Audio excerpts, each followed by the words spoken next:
The story of Power Rangers is linked to the story of toys because when a TV series is released for a young audience, they also start selling toys from the series. Power Rangers has the advantage that there are many characters, and because of this they can create different toys for different ages. Today, the most sold toys are bought by fans who started watching Power Rangers in 1993 and now are adults who want to collect these action figures. The story of the Power Rangers toys begins with colored chalk, and the factory that started building these toys was Bandai.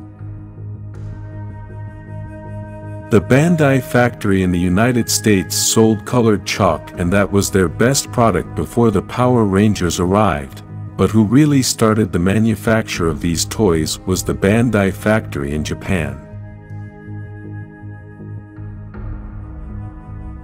This is something of a given since Power Rangers comes from a Japanese series called Super Sentai, and at that time they already had 16 seasons. Season number 16 started with the Power Rangers that we know today, but although it had basically the same characters, it had a totally different story. Saban bought the rights to that season because he realized he could use the action parts and film the rest with American actors. This story is already known to many, but what few know is that in the United States they were already selling Megazords before the premiere of Power Rangers. Actually, what they were selling were the Super Sentai robots because Bandai in Japan was having problems and decided to ask Bandai in the United States for help. Because of this, they released a line of toys called Godeiken, which were all the robots together in one group. Although it seemed like a good idea, it really wasn't because in Japan all these robots were known, but in the United States they had never seen them on television. At that time, the American public was watching cartoons and had yet to see anything like Power Rangers with real actors and no cartoons at all. On top of this, the Godeiken were selling them at a very high cost, so this project was a failure. After this, Saban started to create the adaptation, not of Power Rangers, but of Bioman. A series like Power Rangers, 5 people in colorful suits saving the world.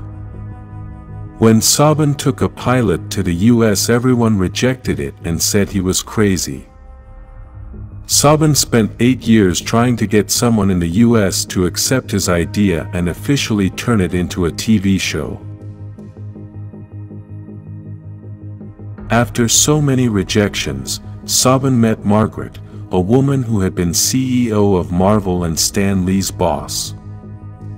At that time, Margaret was head of programming at Fox, and she had already seen an idea similar to Power Rangers that Stan Lee had presented to her.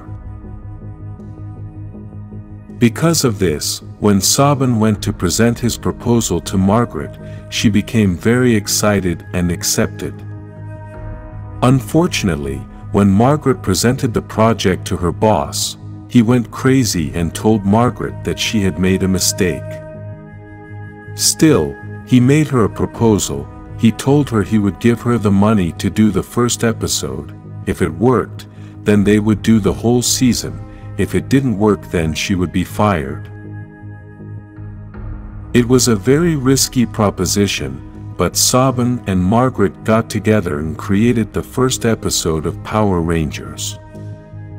Because the pilot episode that Saban had made 8 years ago was too old, they bought the rights to the most recent season of Super Sentai, what we know today as Mighty Morphin, but in Japan it had another name. After they made that first episode, they showed it to the whole team at the company and nobody liked it. They started to make fun of Power Rangers, saying that it was a ridiculous and horrible show. Even so, Saban and Margaret didn't give up and decided to present the show to the younger audience they were looking for. The reaction was incredible.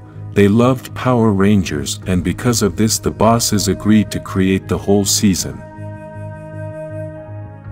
That's when the story of the toys began, because now everyone knew the Power Rangers. The series was a success, and the toys were quickly sold out in the stores. At that time, Bandai in Japan already had the entire collection of Power Rangers toys since the Super Sentai season had been released 1 year earlier, so Bandai in the United States used the same toys and therefore saved a lot of money in the creation. After 3 seasons, Saban realized that he could use the same Super Sentai idea of changing everything every year. This would give him the opportunity to change the toys and sell more toys to the public. What this means is that thanks to the toys, we have a different season every year with new Rangers and new characters, so the company can create different toys and have more sales. After several years, Saban sold the Power Rangers to Disney, then Saban bought them back and, in the end, Hasbro bought them. Hasbro's idea was to buy the toys since this company is dedicated to selling toys, but they bought the whole franchise. The idea that Hasbro implemented was to create toys of the most famous season, the Mighty Morphin, since many of the fans of this season are already adults and want collectible toys. To this day this continues to grow. Sales of the action figures do not stop, and Hasbro continues to create new items every day and the series continues to expand. For now, the most seen in the United States are action figures of Mighty Morphin, Zeo, In Space, and Ninja Rangers. They have also been slowly introducing Mighty Morphin helmets, starting with the Red Ranger.